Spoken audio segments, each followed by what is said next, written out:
Mister GK இவரோட வீடியோக்கள் நான் ரொம்ப நாளாக ரொம்ப ஆர்வமாக பார்த்துக்கிட்டு இருந்தேன். ஒரு கடத்தில் என்னாச்சுன்னா, நாட்டில் நிறைய ஒரு ட்ராஜடி எதுனா ஒன்று நடந்துக்கிட்டு இருக்கும்போது எனக்கு இதுக்கு சம்மந்தம் இல்லைன்ற மாதிரி அவர் இருப்பார். விஜய் டிவிக்காரங்க அப்படி தான் இருப்பாங்க.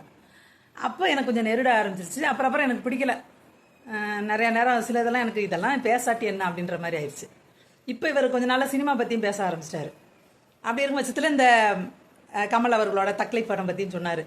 விமர்சனம் பண்ணிவிட்டு என்னமோ அது நல்லா இருக்குது, இது நல்லா இருக்குது, அது நல்லா இருக்குன்னு சொன்னார். எடிட்டிங் இடைவேளை வரைக்கும் நல்லா இருக்குது, இடைவேளைக்கு அப்புறம் எடிட்டிங்கில் சொதப்பிட்டாங்க, போர்வையாளில் காட்சி ஏதோ சொல்லிட்டு இருந்தார். நான் பார்த்தேன் அவர் சொன்னதை. அதில் வந்து லாஸ்ட்டாக சொன்னார், விண்வெளி நாயகனே அந்த பாட்டை வந்து வேஸ்ட் பண்ணிட்டாங்க. என்ன ஏதோ விண்வெளி ஓடமாக என்னத்தையே சொல்கிறாரு. இந்த மாதிரி எதுக்குள்ளேயாவது அவர் இருக்கும்போது பாடினா நல்லா இருக்கும்ட்டு எல்லாத்தையும் அறிவியல் மூலையோடய தான் யோசிப்பீங்களா? அப்புறம் என்னத்துக்கு சினிமா பற்றி பேச வரீங்கன்னு, டெக்னாலஜி என்ன பேச வரீங்களா? ஒன்றும் கிடையாது. எல்லாரும் போல் சாதாரண விமர்சனம் தான் பண்ண வரீங்க.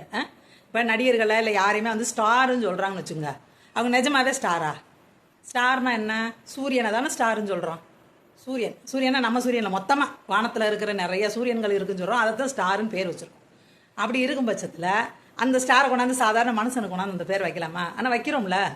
அதே மாதிரி விண்வெளியில் இருந்துக்கிட்டு தான் விண்வெளி நாயகனை பாட்டு பாடணும், இல்லை அந்த மாதிரி ஒரு சூழ்நிலையை உருவாக்கணும் அப்படிலாம் எந்த அவசியம் இல்லை.